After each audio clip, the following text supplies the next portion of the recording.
fucking win.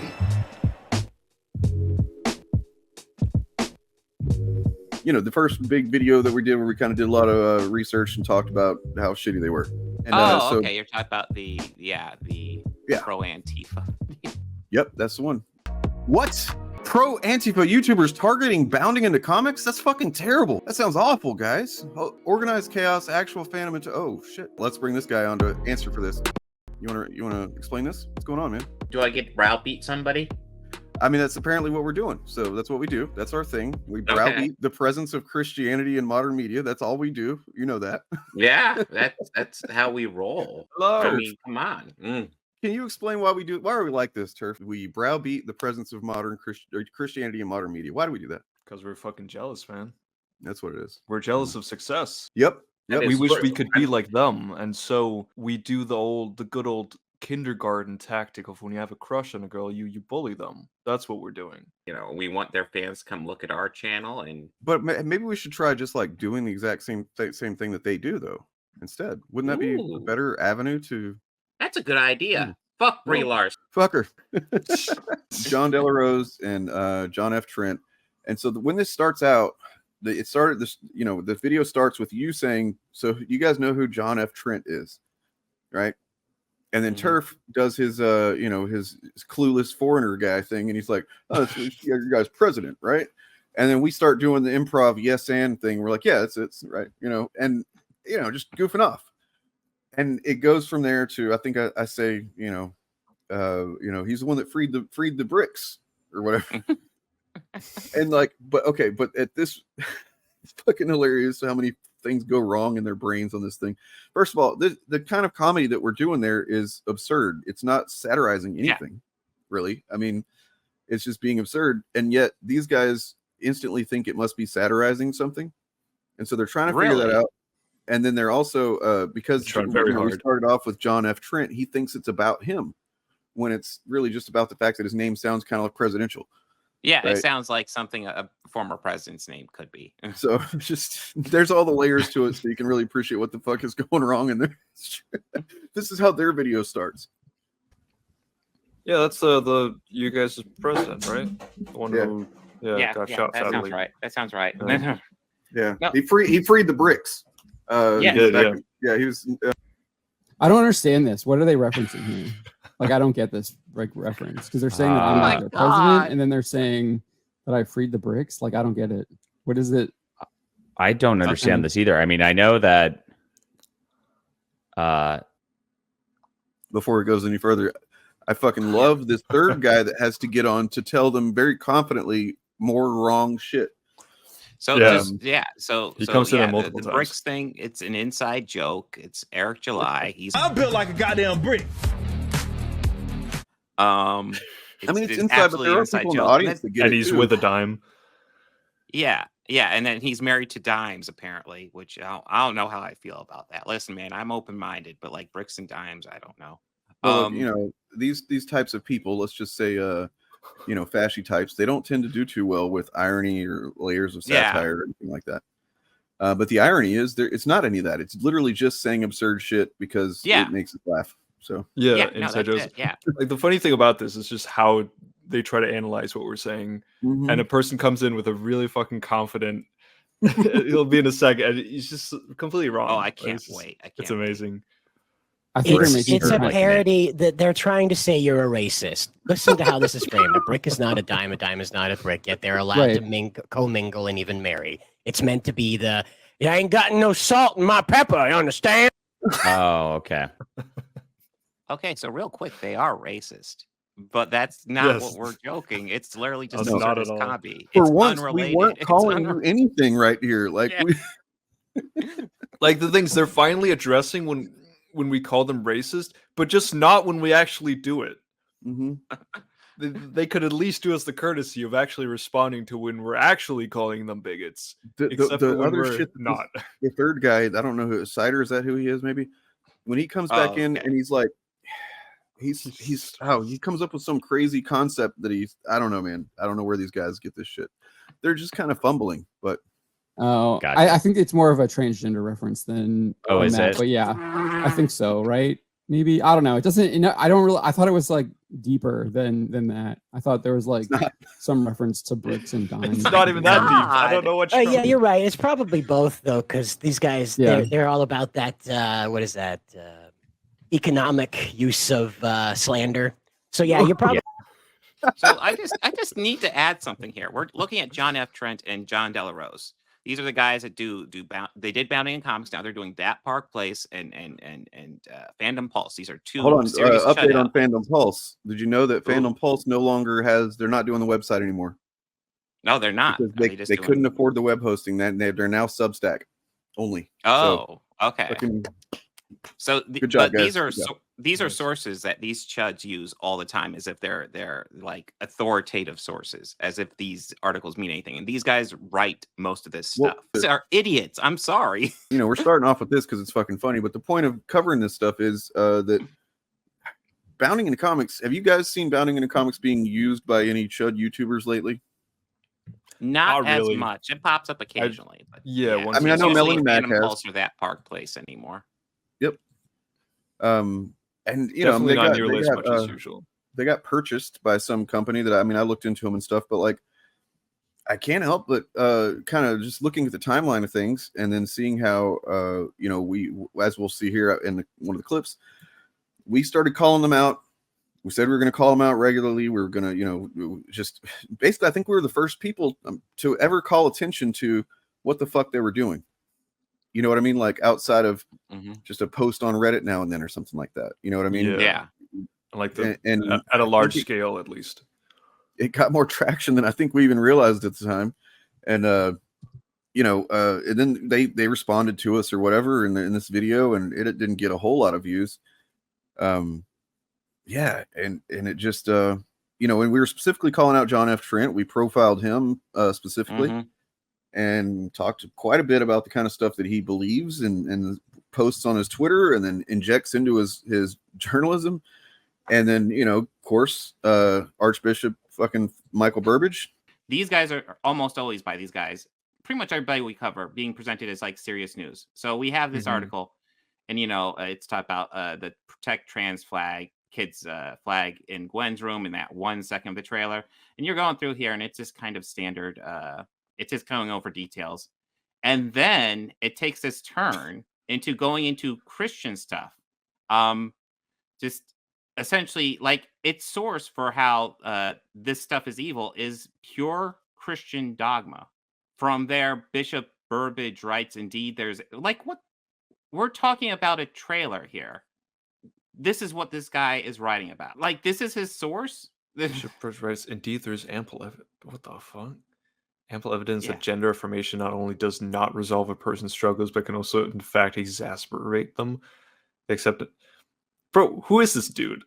And then, of course, then there's good old Bishop Michael Burbage. Yeah, Michael Burbage. We all love the whenever we think about our nerd news, we're like, well, what does Burbage say about it, man? Yeah. What's Archbishop Burbage thinking? It's like the Pope really doesn't mean anything to me, but like to these guys, it doesn't the Pope's word supposed to mean something? Yeah, same. Like he is God's word in on earth or whatever. Fuck yeah, exactly. Like as a person who's not religious, like his word doesn't mean anything. But like to these people, it should mean a lot. Like if you are a devout Catholic, right, and you follow the Catholic religion and the church and stuff, and the fucking Pope is like, well, gay people should exist. They should have a right to be happy and have a family. They should be able to love the people they love. But I think John F. Trent, he's a bit of a rebel, maybe. Like so he's kind of like he's the guy. Rebel name. He stands up all indignant and he's like, I object to being insulted from that podium. I am no Kool-Aid drinker. He's not a Kool-Aid drinker. If the Pope was like, here, do this, he would be like, nope, I'm more Catholic than you. Yeah, I'm the most Catholic of the Catholics. Yeah. But you know who's not more Catholic than Archbishop Father fucking Burbage, man. Yeah, fucking Michael Burbage.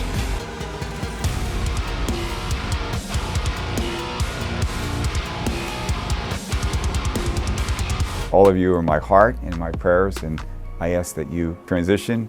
Listen, we all know that Bishop Michael Burbage should be the next Pope.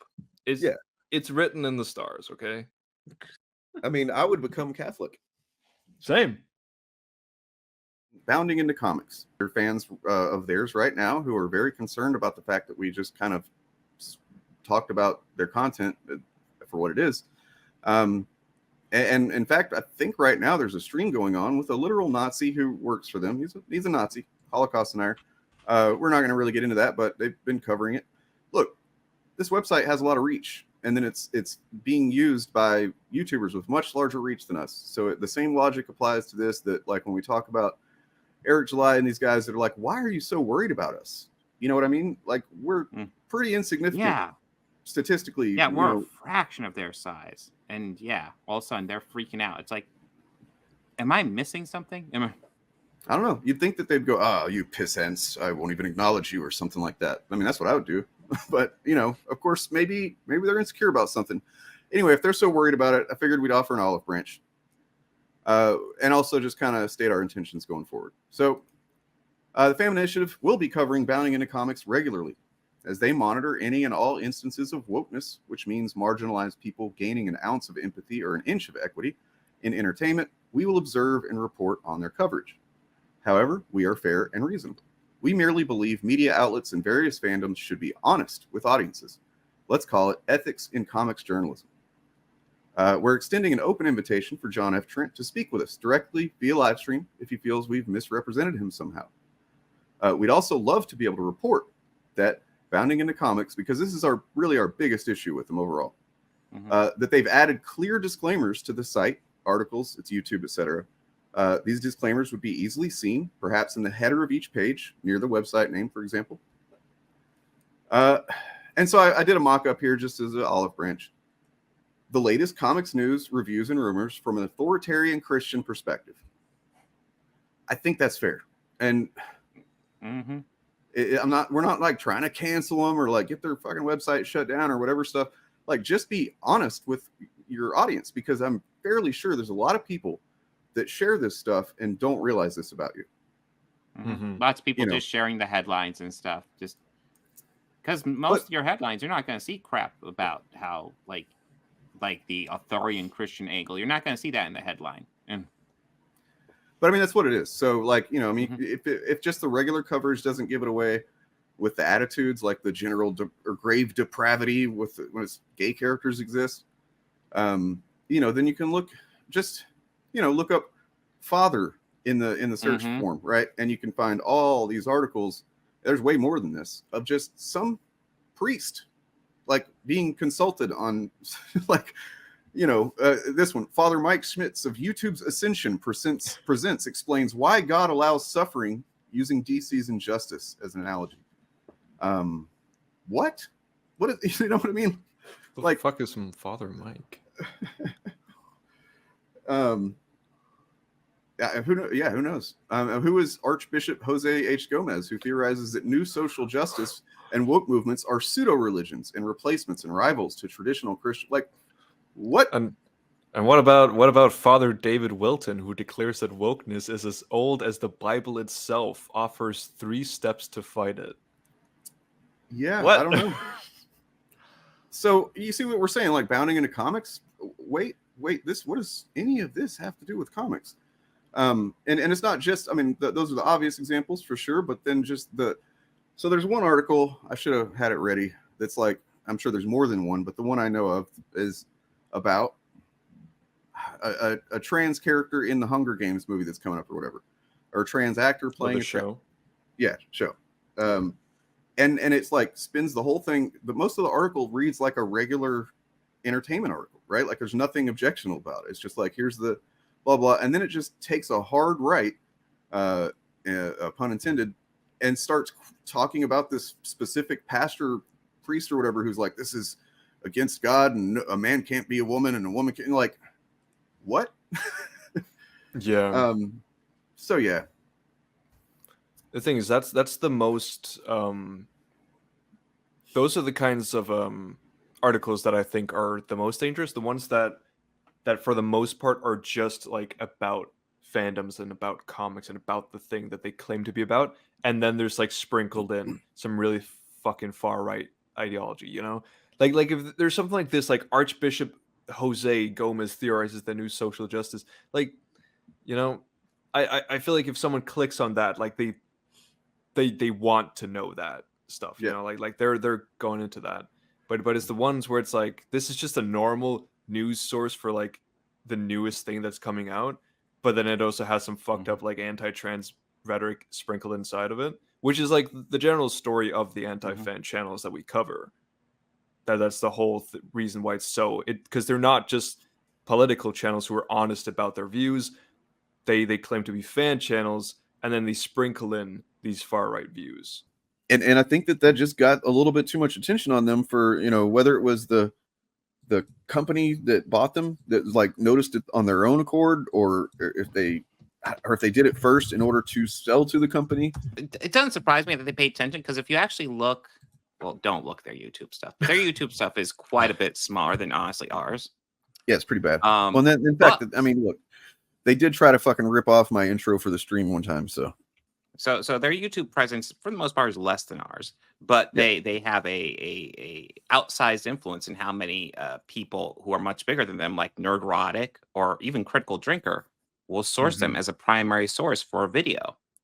So essentially, like, the point in going after them, because I typically don't like to go after channels that are smaller than ours, was kind of to go after the bigger guys at the knees. Well, we were going after their website, in my opinion. That's what that's the main thing we covered, because like when you look at the articles that they were writing, and this is the thing that we're talking about that changed pretty dramatically toward the end of the year last year, is that and Pillar of Garbage has talked about this in his video, Web of Grifter Media.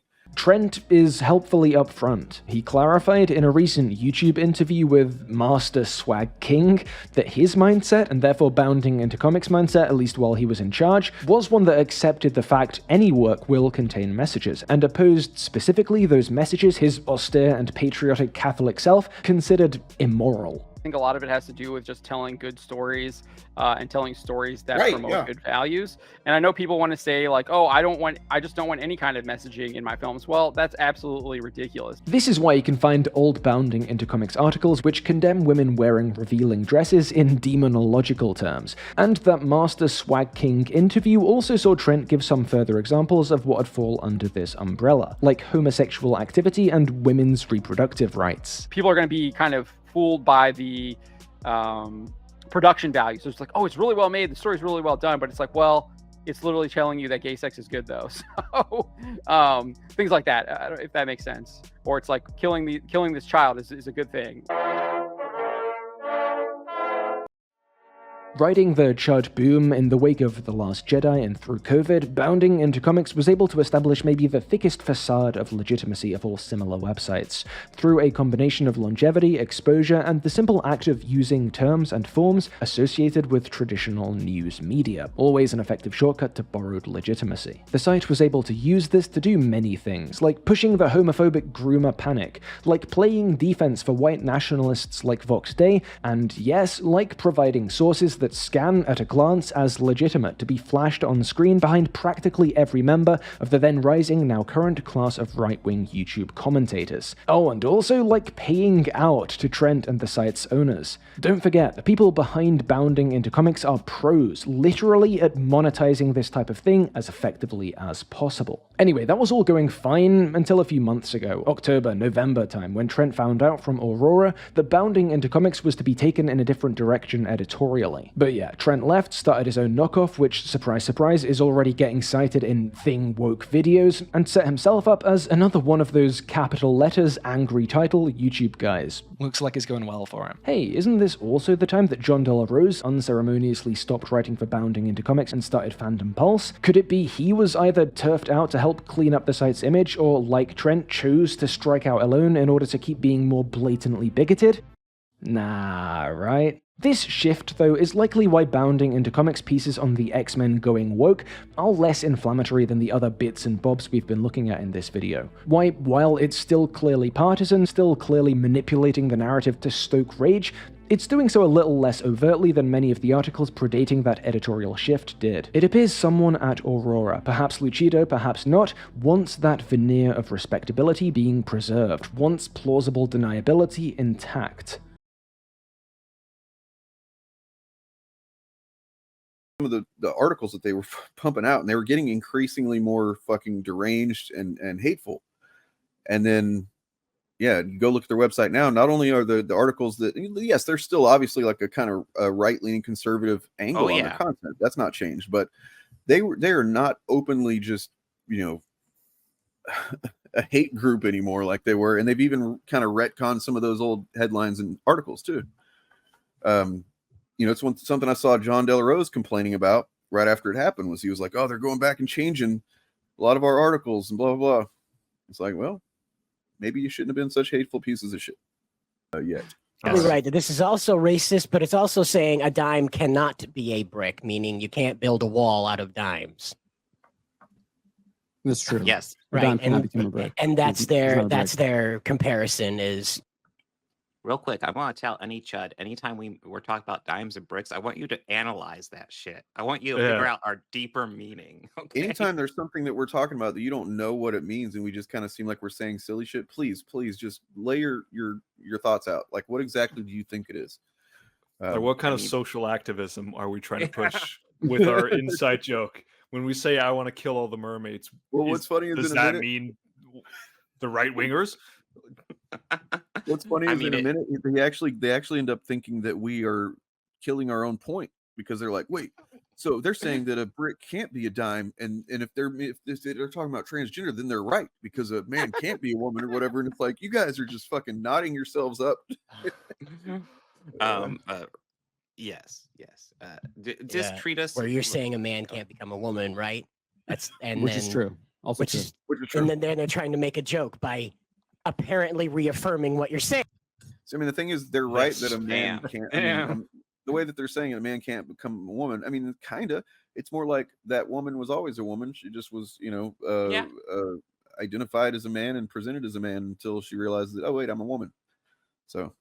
Yeah. I mean, there's certain ways to take that. I mean, if you're born a biological man, will you ever be a biological woman? No. I don't think anybody's born a man. No, nobody is really. It's more like if you're. Well, I mean, there's also that aspect too. Like if you're male, is social. Yeah. I was just fucking with Bob. Yeah. Just imagine a man being born. You know, Bob's it's like that. You remember that old Will Ferrell sketch on Saturday Night Live? What is it?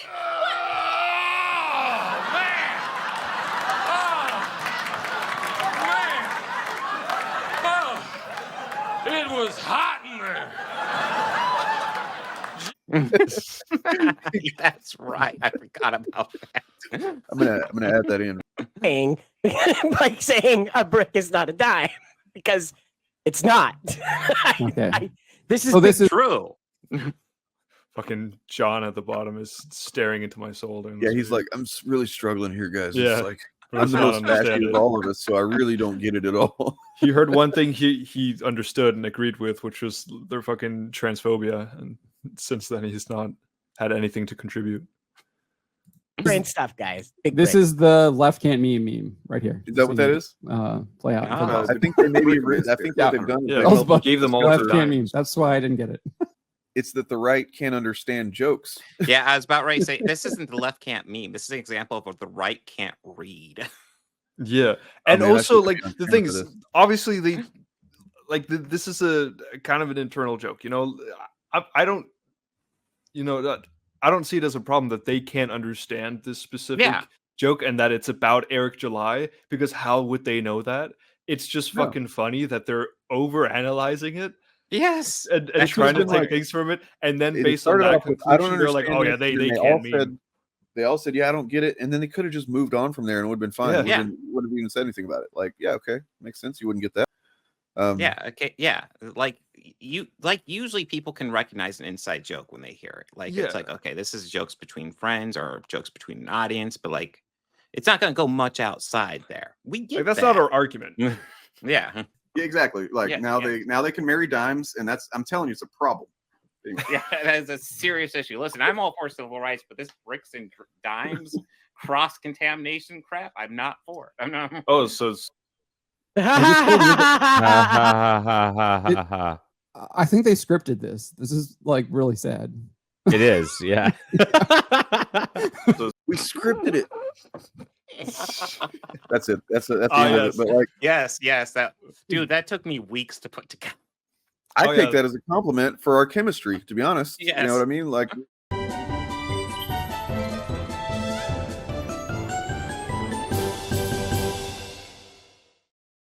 I'm hungry. Wham!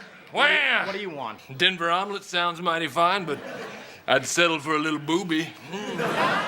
Greetings, my friends. Thank you for watching this video. And if you would be so kind, please subscribe if you like what you see.